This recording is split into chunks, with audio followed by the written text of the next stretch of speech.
Greetings and bienvenue. This is your host Sailor Muni, and I am here to talk a bit about the upcoming game Super Smash Bros. Ultimate for the Switch. Honestly, I'm really looking forward to this game, and there are quite a few characters I would love to see. So I felt I should make a video talking about the 10 characters I want to see the most. Anyway, let's get started with number 10. First off, we have Tails from the Sonic series. He is only ranking at number 10 because there are other characters I want more, but one rule I'm enforcing is that I'm only including one character per franchise, and while Knuckles and Shadow are both more popular, I have to say I want Tails more. Knuckles is okay, but I cannot stand Shadow the Hedgehog.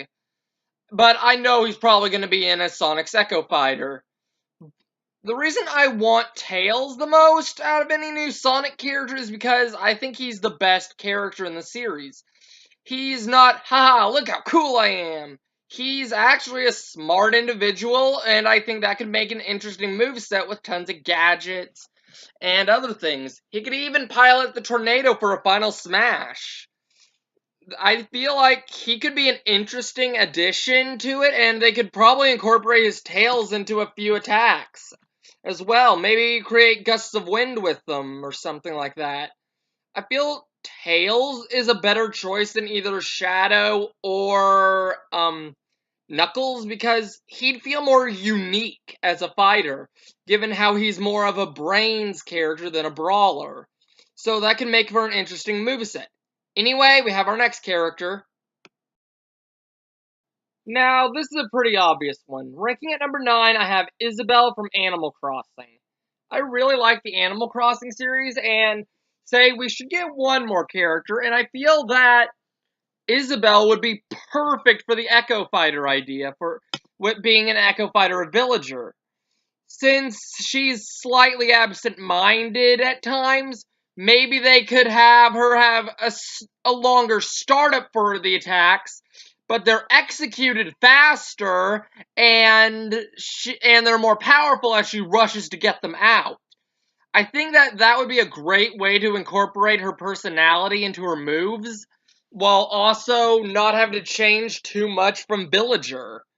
This would allow a big new character and would let us have a big fan favorite of the Animal Crossing series added.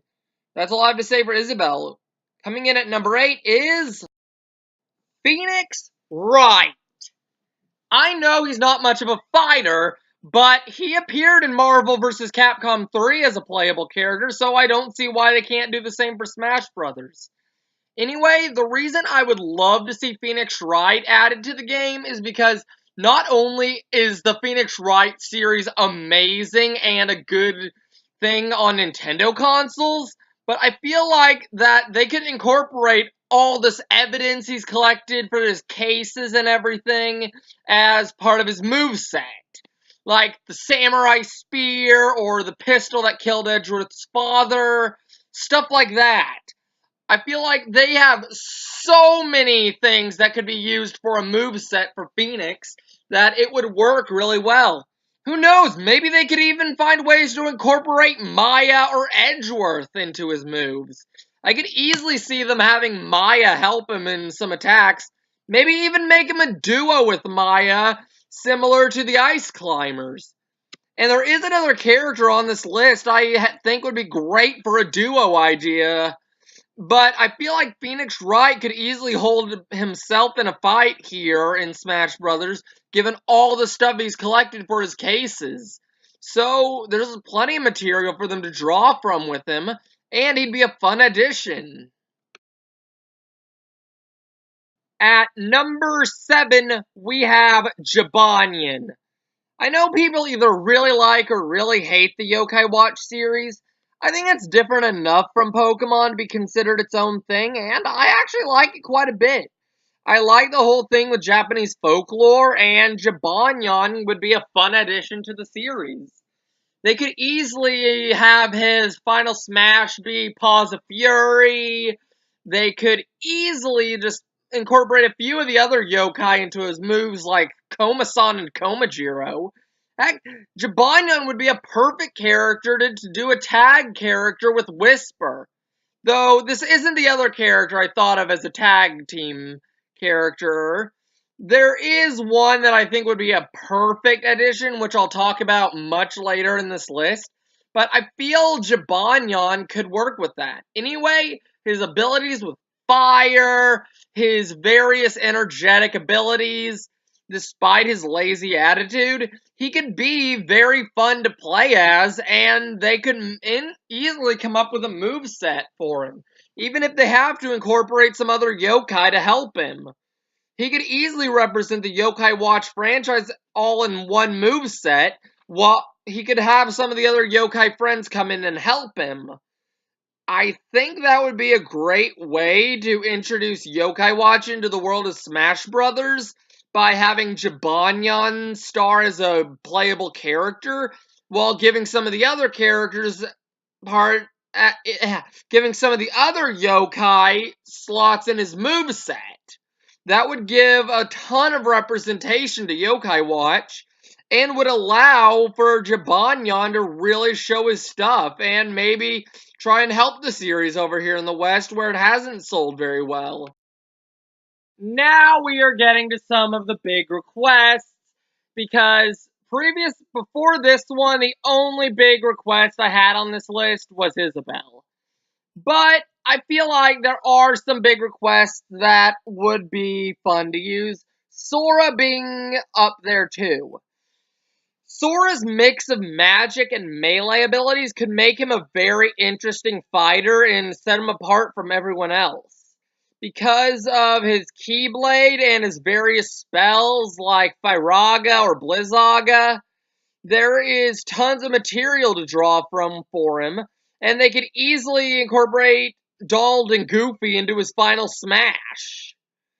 If Disney will allow them. If not, they'll probably give him the gummy ship.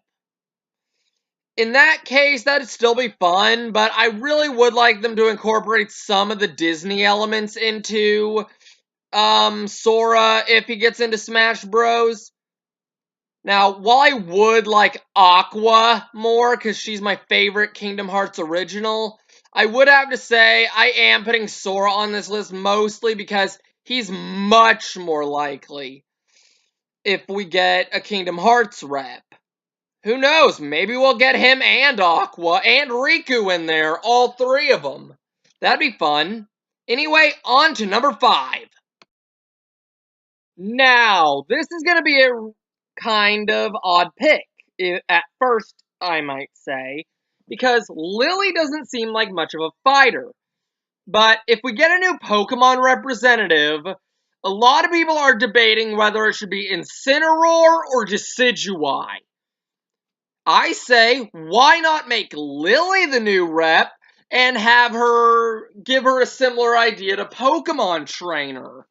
And give her the Alola starters. That way Decidueye and Incineroar can both be in the game, as well as Primarina.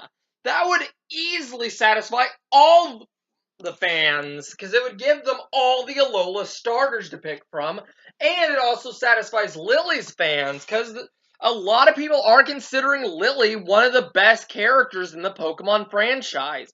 Myself included. In fact, she's one of my all-time favorite characters.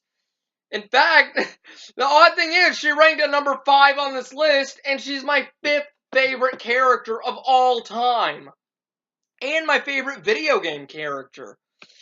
Incineroar can have tons of flashy, pro wrestler style moves. Decidueye could have a tricky archer style, and Primarina could have its elegance and everything like that. They can incorporate all 3 of these Pokemon if they chose Lily. And if they do pick Lily, that would make for an easy final smash. She could call on both Solgaleo and Lunala, since they're both the final form of Nebby or Cosmog, whichever you prefer. But you have to remember, Nebby is important to Lily as a character. She has lots of good character development, and she's very iconic to the Pokemon series already. I feel like including her would be a great way to satisfy both Incineroar and Decidueye fans, while also letting Primarina get in and let Lily have a bit of a starring role due to the amount of people who really like her for her character development. So, yeah, I think Lily would be the best choice for a new Pokemon rep. This next one is a fairly popular choice as an Echo Fighter. Viridi to be an Echo Fighter for Palutena. Considering that she can give Pit all the same abilities Palutena can, it would make sense to let Viridi into the roster and make her an Echo Fighter of Palutena. Not only that, I feel they can incorporate some of things like she's slightly weaker, but she's faster or something like that to differentiate her from Palutena. That would give her her own unique identity, and they could easily give her a reset bomb for her final smash, while also giving some of her attacks more natural looks like rose petals and other such things in Big Blast and hits instead of light. That would give her her feel. Number 3 for my list is Amaterasu from Okami. Amaterasu is the star of my all-time favorite video game, so of course she would have to make this list. I feel like the Celestial Brush and her Divine Instruments could make for an interesting way for her to play and everything, and given how the definitive versions of Okami are considered to be the Wii and Switch versions, she can be somewhat seen as a Nintendo character. So I feel like she would be a great addition to the roster because of her great representation of video game history with her game being not super well known, being a very acclaimed game but to a lot of people, and her moves could be very interesting to see. Before you ask, her being right next to Viridi on this list is completely coincidence. Having two goddesses right next to each other was not intended, but I do think it is a nice coincidence. Yeah, I feel like Amaterasu's inclusion is possible due to the return of Ivysaur, because it shows they can do four-legged characters, which means there is the possibility that we'll have more characters like Amaterasu or maybe even Wolflink. Though Wolflink didn't make this list, he is a character I would say would be a fun one to see.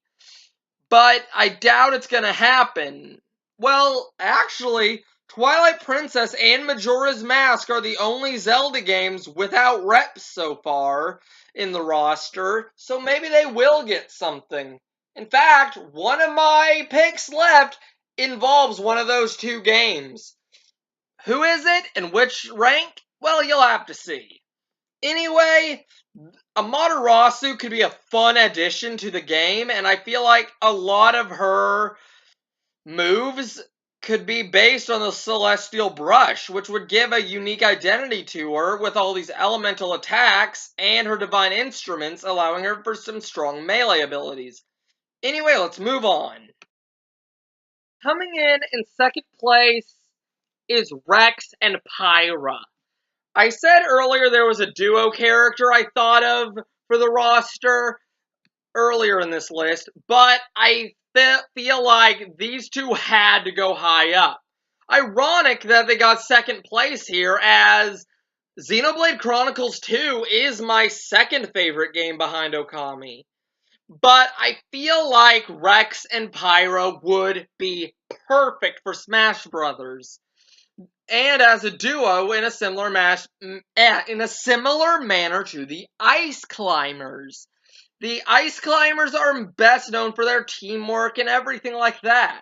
But with Rex and Pyra, we instead would have someone fire-based and have a completely different play style, aside from the whole two characters mechanic. The reason I feel Rex and Pyra would work so well as a duo is because the whole driver and blade mechanic of Xenoblade Chronicles 2. Rex being the driver to Pyra, who is a blade, which allows them to pull off some very powerful attacks. I could easily see them incorporating other blades like Rock or Nia into the moves, and maybe even Mithra into a few things, while the final smash could either be Burning Sword or Numena, which would give them a lot to work with. There is so much material with Xenoblade 2 and the Blades that they could easily incorporate Rex into the roster, and I feel like adding Pyra would be an interesting way to make him more interesting to play as. On top of that, they could incorporate the Ether idea. They could have, and their light speed movement. Like, some of their attacks can be more powerful if they have larger amounts of ether, and they can only use their light speed dash to get back to each other if they're separated. If you have enough ether, they could have a move that lets you charge up ether, or you can get ether by hitting opponents. But I feel like they could be a very fun addition, and a way to differentiate them from the Ice Climbers is to if one of them gets killed or knocked off the screen, that means the other instantly follows due to Pyra sharing half of her life force with Rex after he was killed. This would be a great way to call back to the canon and let them have a way to really give their duo identity something to separate them from the Ice Climbers. Because of that, I had to rank Rex and Pyra really high up on this list. And since they seem to have been some of the high up ones, that Rex was super high up in Poland, Japan, apparently being the most wanted character in Japan, it seems that he actually might have a chance to be in the game. I think he has a very strong chance even. And I'd love to see more Xenoblade characters other than Shulk be added. It's sad that we can't get Fiora due to her inclusion in the final Smash, but oh well. I think that adding Rex and Pyra would be a great way to add more to the Xenoblade series and let them have a way to have more duo characters besides just the Ice Climbers, while also giving them their own identity as a duo instead of just being a carbon copy of the idea for Ice Climbers. Anyway, before we get to number 1, honorable mentions. Waluigi is my first honorable mention. He would have made this list had it not been for the assist trophy. He would have probably ranked at number 3 and knocked Tails off this list had he been here. Anyway, moving on. Hades is the next honorable mention. A lot of these honorable mentions are going to be villains, but I feel like a lot of them would be fun. Hades, his personality is a lot of fun. However, I had to give Viridi a slot on this list. Had it not been for the one character per series rule, I likely would have included Hades here, but I decided Viridi would be more likely due to the Echo Fighter mechanic. Kirby is one of my favorite Nintendo series, and I think a great villain for the series is Marx.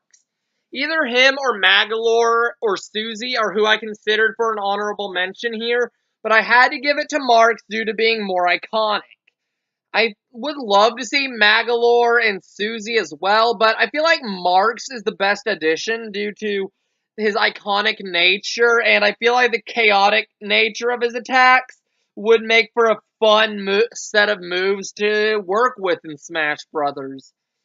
I think that Magolor and Susie would also be fun, and Bandana Waddle Dee is almost a given obvious one, but if we get a new villain for the Kirby series, I would love to see the addition of Marx, because he looks fun despite his simple design. He's a lot of fun, and I like him as a character. Next honorable mention is the Octoling. They can technically be counted as villains, but they seem to have reformed after Splatoon 2's Octo expansion. But I would love to see them as an Echo Fighter for the Inkling because I like the design of the Octoling more. That's about the only reason. I like their design more than the Inkling. Anyway, let's keep moving on with the next honorable mention. Eggman is my next honorable mention because while I would have loved to have him there, I feel Tails would be a more interesting addition, and I think that he would be too similar to Bowser Jr., given Eggman's nature. So that's about the only reason I didn't include Eggman on this list. He'd be too similar to Bowser Jr. And now for number 1. Now, this is one of the most rumored characters right now, and that's not actually the reason I included Skull Kid. I legit really want the Skull Kid added. Skull Kid is the main villain of Majora's Mask, one of my all-time favorite games, and my favorite game in the Legend of Zelda series. That's why I didn't include other characters like Tetra, who I would have loved to see as well. Anyway, the reason I think Skull Kid would be a fun addition is because we don't really have a straight-up sorcerer character. The closest we have is Robin from Fire Emblem, but that's about it. The reason I would love to see the Skull Kid get a slot in Smash Brothers is because I feel like we need a new Zelda rep, as Smash 4 is the only time we haven't gotten a Zelda rep, unless you count the separation of Zelda and Sheik as a new character, which I don't think it should, because both were already playable characters completely. But the reason I would love to see Skull Kid is because I think he could be very fun to play as.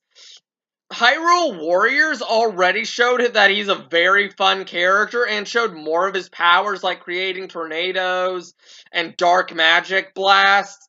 There's a lot they could do with Skull Kid that I think they can't do with anyone else. Doing tons of magic would be a fun way to incorporate Skull Kid's powers into the way he plays in Smash, and they could even give him some of his trickster-like abilities. Skull Kid is heavily rumored right now because there's been some supposed leaks about the next Nintendo Direct revealing him, and I would be all for his addition. Why else do you think he's number 1 here? But I really am... sorry about that. I really do think that Skull Kid will make it in, and he really would be a fun addition because I think that his powers would make something interesting, and I really hope he gets his own gameplay trailer and reveal trailer like Simon did. Like Simon, K. Rool, and Ridley did. That way they could really show off what he can do and everything like that, and really generate hype for his addition, because he is a big requested character. Not as much as the likes of Funky Kong or K. Rool and Ridley were prior to their reveals, but Skull Kid is still a very big request. And the recent surgence of Skull Kid leaks might indicate he might show up. Anyway, that was my list. I really hope you all enjoyed. I'm looking forward to the release of Smash Ultimate, and I hope you are. What characters are you hoping for? Let me know in the comments below. Anyway, this has been Salem Uni, signing out.